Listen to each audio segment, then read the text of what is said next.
In the House, it's 1 down and 11 to go for the appropriations bills that make up the federal budget for 2025. And lawmakers are set to make a lot of progress over the next several weeks with an aggressive schedule of votes coming up.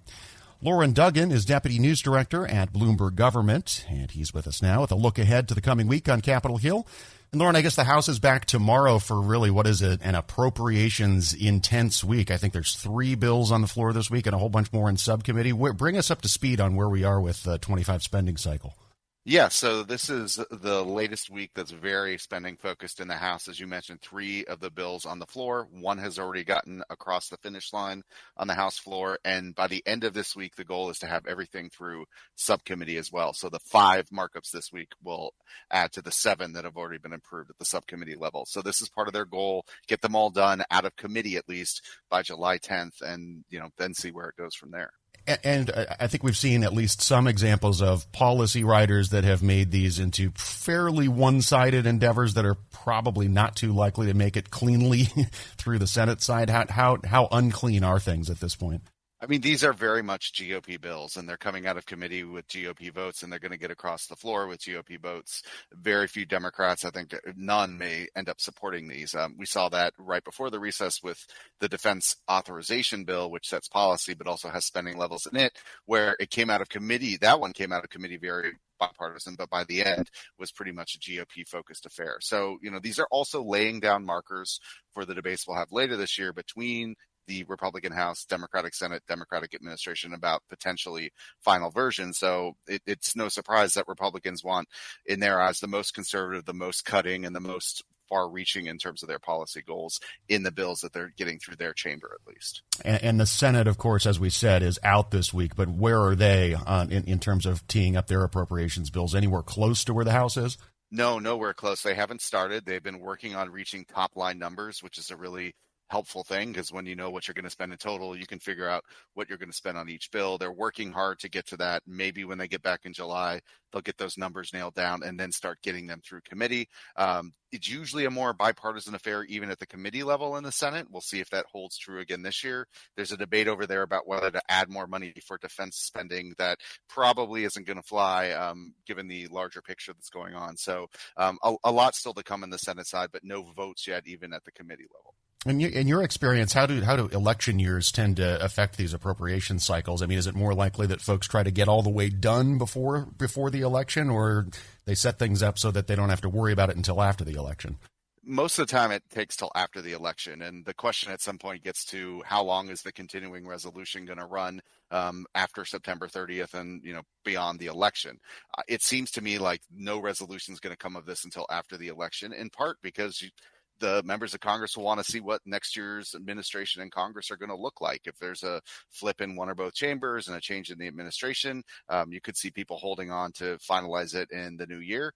If things are pretty status quo, maybe they'll try to wrap it up and, get it off their plate before meeting as a new Congress and dealing with all that next year. So, it's probably something that's going to go late into the year, given how narrow majorities are in the chambers anyhow.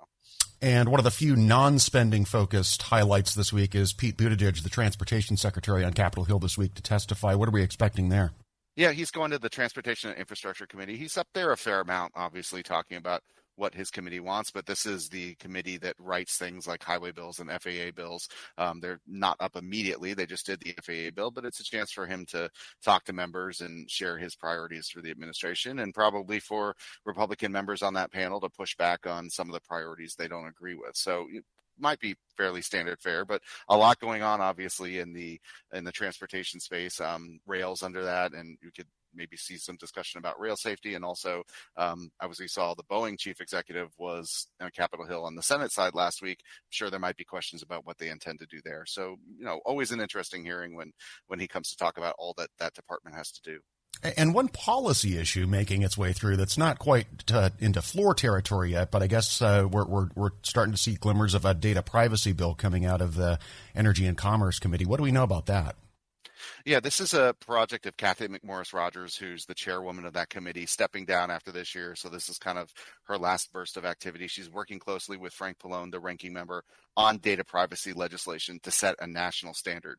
We have both federal reporters, but also state reporters. And I can tell you that as you look across the country, states are doing a lot in data privacy and not always going the same way, in ways that make tech companies uneasy because they have one set of rules in one state and one in another. So one of the ideas here is come up with a national data privacy standard that would apply everywhere.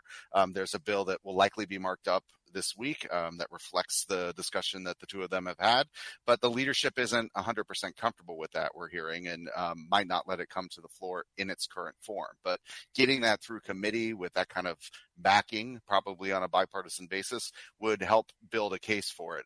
And we'll see if that's something that can get done this year, because it is bipartisan, which in this environment, those are the only type of things that really stand a chance of getting done outside of the kind of routine business. The state-by-state piece is interesting. I mean, this is one of those areas where it's just sort of a de facto California standard on a lot of things. I mean, do we know if they're going to go so far as to try to preempt some of those state-level data privacy rules? That's really the idea, is try and come up with the national standard, which might be tough and some people might fight against, given all that's gone on in California, where they have very tough laws and agencies focused on that. But, some companies and some consumers would like to see the national basis. So no matter where you live, you have the same protection. It might make it easier for businesses, some would argue. But we'll see how far this particular piece of legislation can go. Last thing before we go, we had the congressional baseball game a couple weeks ago. This week is the congressional softball game, which folks are probably a little bit less familiar with. Tell us about that. Right. This is the congressional women's softball game. And unlike the baseball game, which is R's and D's on different sides of the baseball field, this is the members of Congress playing together as one team and taking on members of the media. And it's to raise money for awareness around breast cancer in particular. So another one of those kind of fun perennial congressional events with a little twist from what we saw at the baseball game. But that's Wednesday night. If folks are interested, they can look online, find out how to buy tickets to that. All right, Loren Duggan with Bloomberg Government. Thanks so much, Loren. Thank you. And you can find this interview at federalnewsnetwork.com/Federal Drive.